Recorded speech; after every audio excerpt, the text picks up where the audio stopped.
My bride's parents mocked my salary at the rehearsal dinner, so I announced I was leaving her at the altar, right as the band started playing. I'm a 29-year-old guy, and for a long time I thought I'd finally won at life. After years of bad relationships and financial struggles, meeting Amanda felt like a miracle.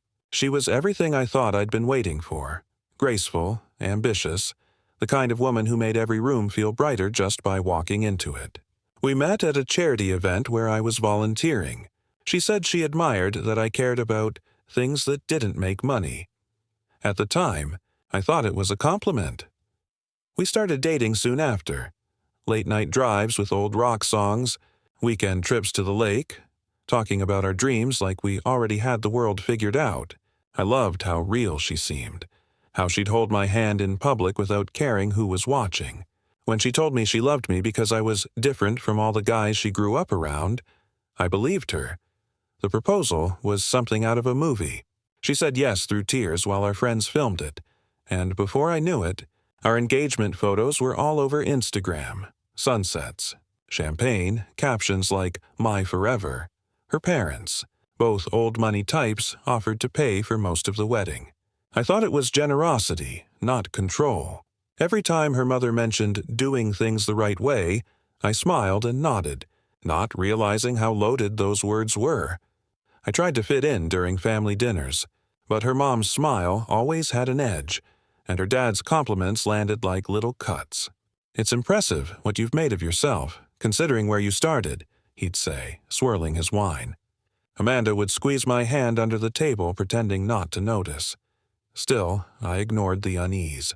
Love, I told myself, could smooth out class and background, but deep down, I knew. Something about this family didn't see me as one of them, and that truth would hit me, harder than I could ever imagine. The first time I met, Amanda's family formally was at their country club, a place so pristine it made me feel like I'd stepped into a movie about rich people pretending to be kind. The valet took my car like he was handling something borrowed. I remember tightening my tie in the mirror before walking in, telling myself, just be yourself. They'll see what she sees in you. Amanda's father, Richard, greeted me with that firm handshake older men use to assert dominance. Her mother, Vivian, smiled politely but scanned my outfit before saying, "Oh, you didn't need to dress up so much." It wasn't a compliment. Their son, Greg, strutted over in his designer suit, bragging about his latest investment. When Amanda introduced me as a high school teacher, the table fell silent for a second too long. "That's noble," Vivian said, sipping her wine. "We need more people willing to do that kind of work." The tone wasn't admiration. It was pity. Richard followed with, "Not the most lucrative path, but hey, passion's important too." Amanda tried to laugh it off, but her laugh felt rehearsed, brittle. Throughout dinner, I sat there listening to stories about their trips to Europe, their new vacation home, their circle of meaningful connections. Every few minutes, a question about my career trajectory slipped in, each one framed as interest but dripping with condescension. I answered politely, but by dessert I felt like a child trying to impress a panel of judges. When the waiter poured champagne, Vivian raised her glass. To Amanda, finding someone grounded. Everyone chuckled. Amanda smiled weakly. I forced one, too. That night, as we drove home, I stared out the window while Amanda scrolled through her phone pretending everything was fine. I wanted to ask why she didn't defend me, but part of me already knew the answer. That dinner wasn't about acceptance. It was an audition, and I'd already failed it. If I thought the dinner was uncomfortable, wedding planning made it clear I wasn't marrying just Amanda. I was marrying her entire family. From the first meeting with the wedding planner, Vivian took control like it was her ceremony. "We'll handle the costs," she said sweetly, "so you two don't have to worry." It sounded generous at first, but every favor came with invisible strings tied tight around my neck. They picked the venue, some sprawling vineyard 3 hours away.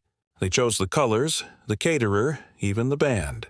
My suggestions were either brushed off or politely ignored.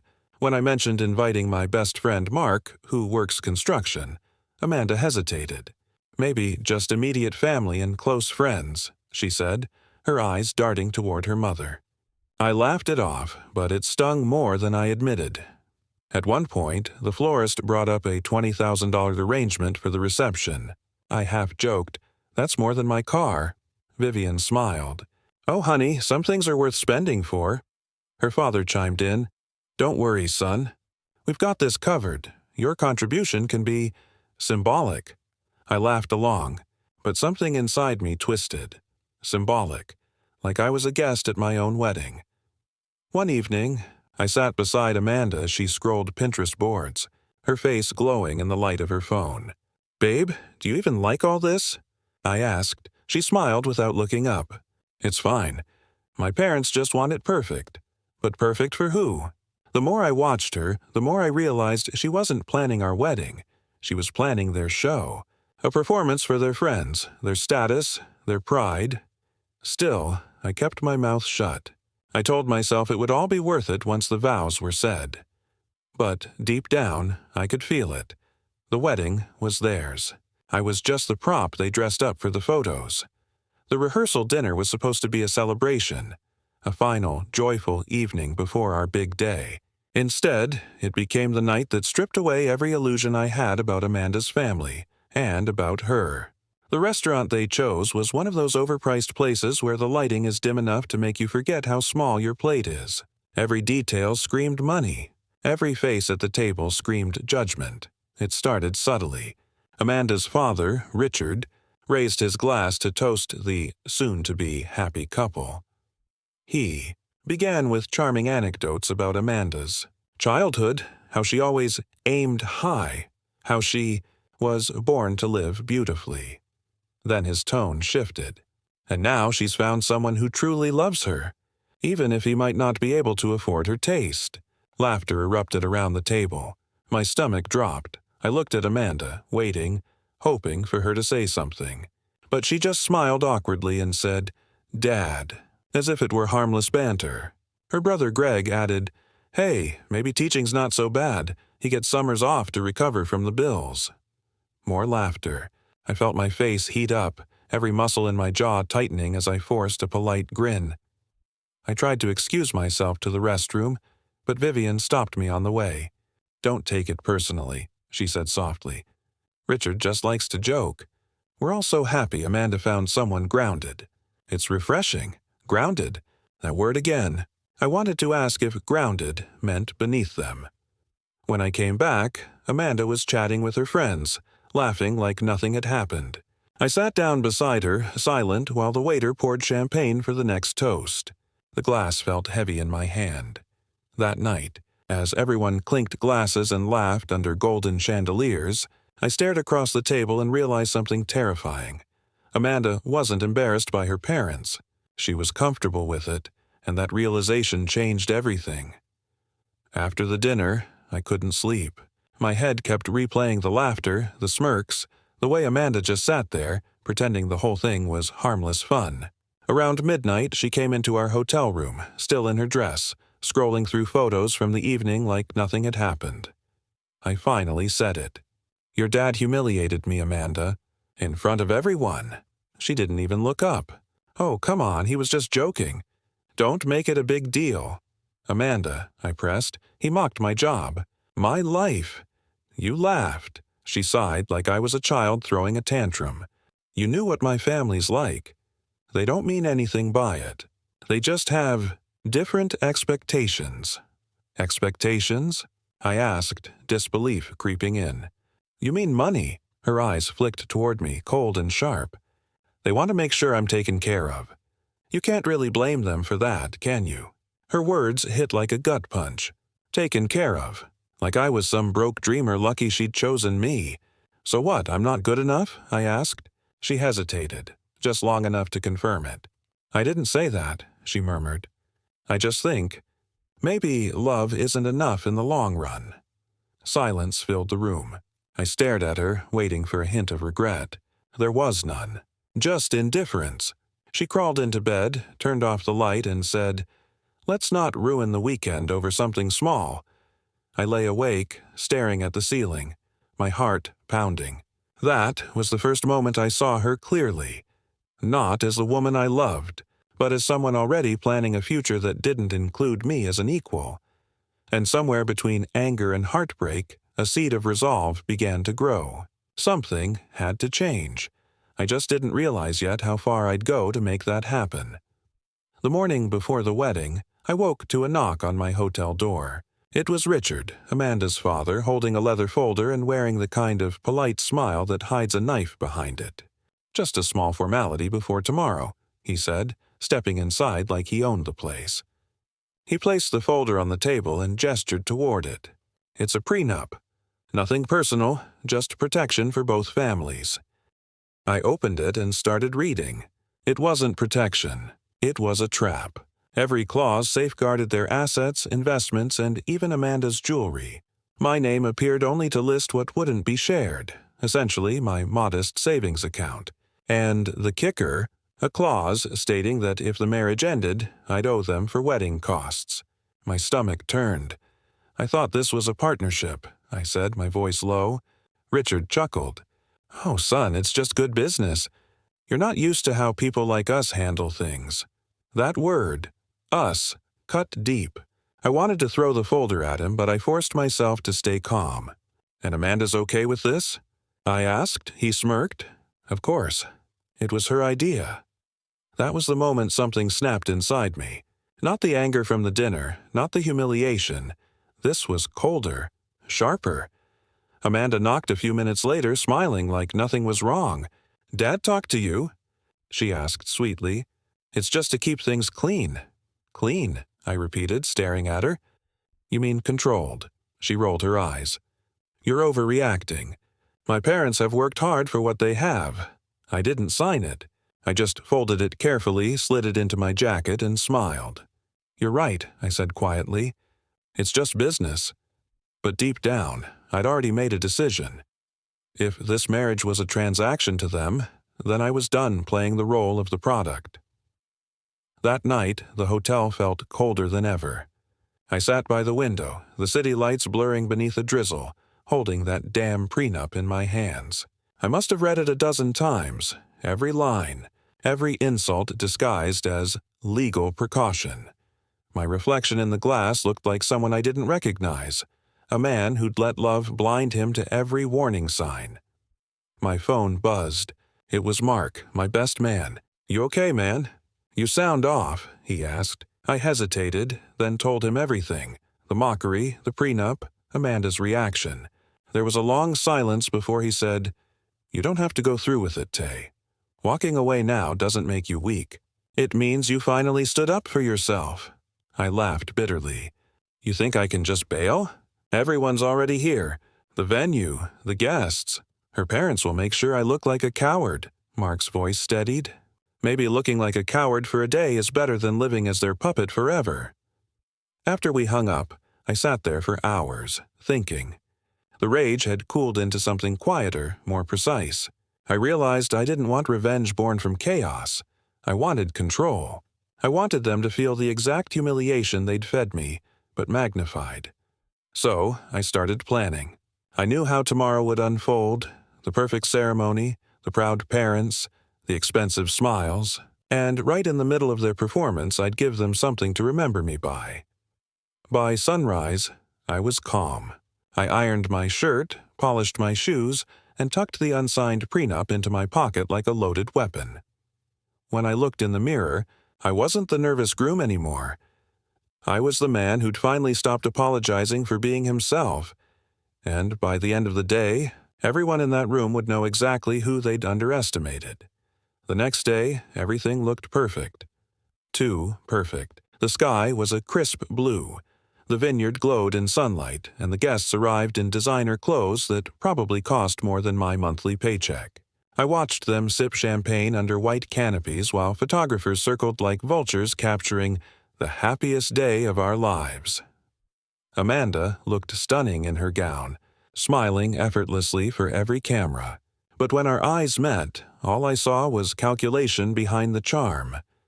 Inside, the string quartet played something soft and elegant.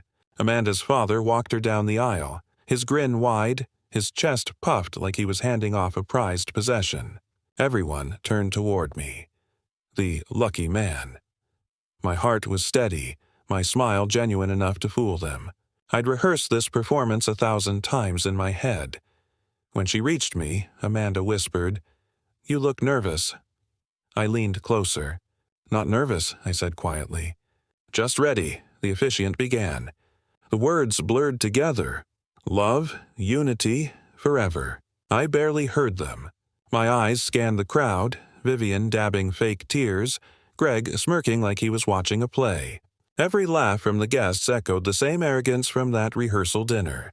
It was their world, and I was meant to be the ornament proving they were generous enough to welcome someone beneath them. Then Amanda said her vows. They were perfect, polished, probably rehearsed with her mother.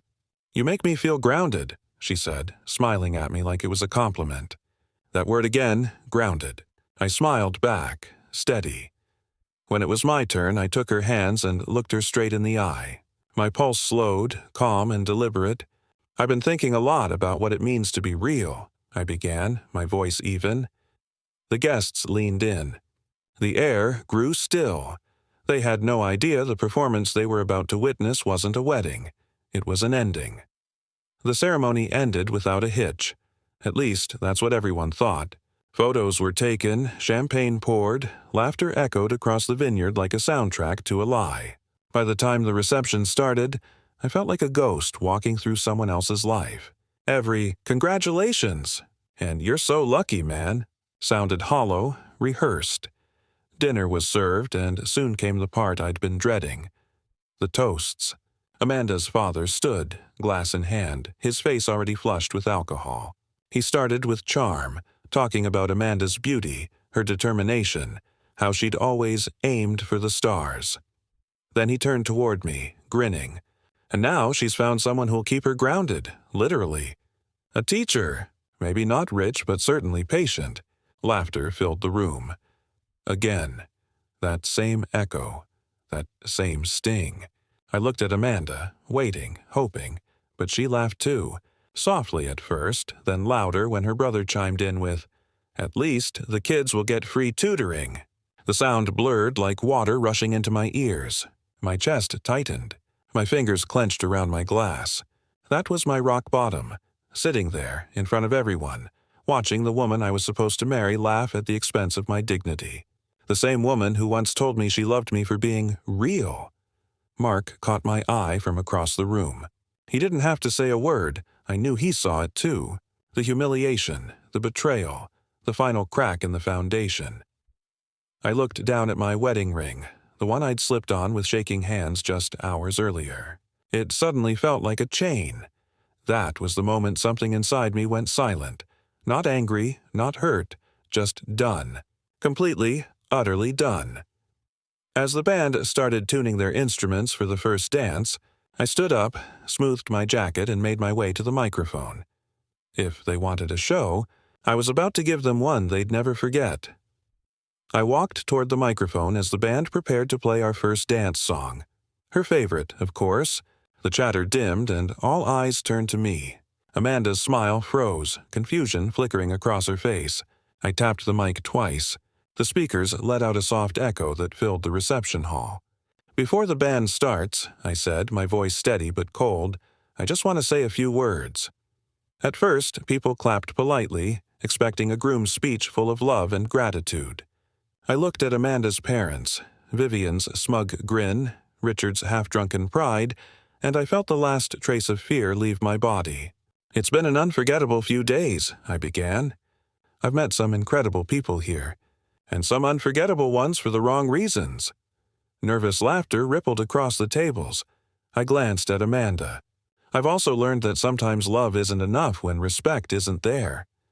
Her smile faltered. "Over the past week, I've been told I'm not good enough. That my career is cute, that I'm a charity case, and that my future wife's family has to protect her from me." Gasps started to break the silence. Someone dropped a fork. Amanda stood up, her voice shaking. "Tay, what are you doing?" I looked right at her. "What I should have done the moment your father handed me a prenup and you laughed at my worth." Murmurs filled the air. Vivian went pale. Richard leaned forward, muttering, "Son, not here." "Oh, here's perfect," I said, raising my glass. "This is where the mockery started. It's only fair it ends here, too." I paused, my voice lowering. "Amanda, you wanted a man who would fit your family's image.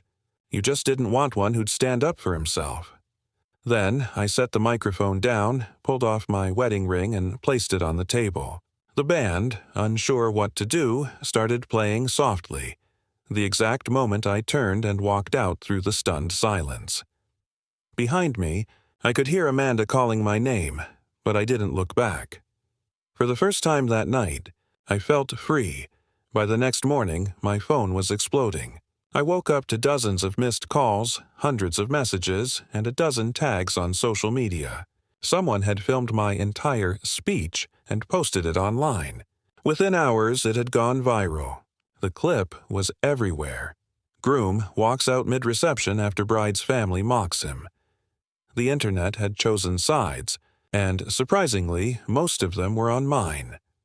Comment sections were full of people calling me a legend, others calling me heartless. One clip showed Amanda's shocked face as I walked away. Another captured Richard slamming his fist on the table while Vivian tried to chase me down. It was chaos replayed in slow motion for millions of strangers. Amanda tried to call me that afternoon. When I didn't answer, she texted, "Please, can we talk? You embarrassed my family and me in front of everyone." That message told me everything. No apology, no remorse, just damage control. I blocked her number. By that evening, news outlets had picked up the story. My students, co-workers, even my principal saw it. I thought I'd be humiliated, but instead, people treated me differently. Like I'd done what everyone dreams of doing but never dares. Standing up to the people who look down on you. Amanda's family disappeared from social media for a while. Rumor was the country club revoked their membership after the bad publicity. Her brother's company was being mocked online for weeks. As for me, I took a leave from work, packed my things, and moved to a new city. I got a small apartment overlooking the river. Quiet, peaceful, mine.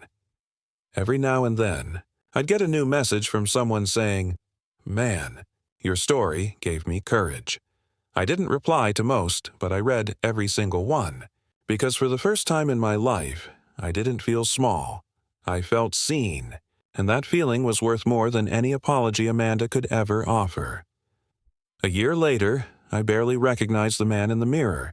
The stress lines were gone, the uncertainty replaced by quiet confidence. I'd accepted a job offer as vice principal at a new school.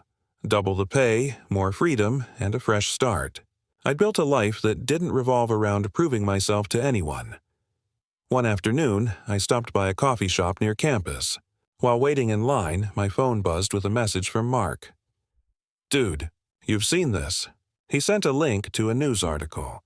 The headline made me freeze. "Socialite Amanda Weston divorces investment banker after 6 months."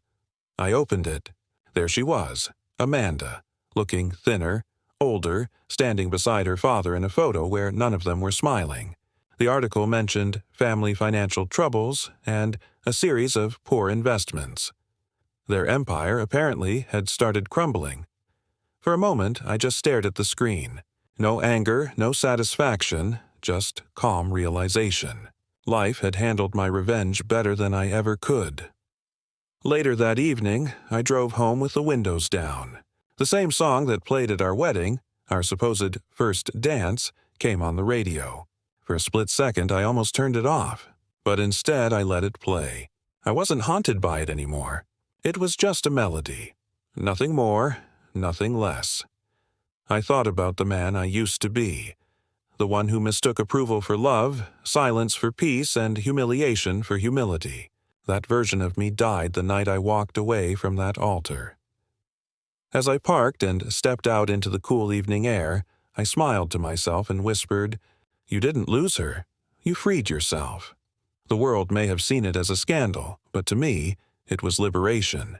And that freedom, that was the best wedding gift I could have ever given myself.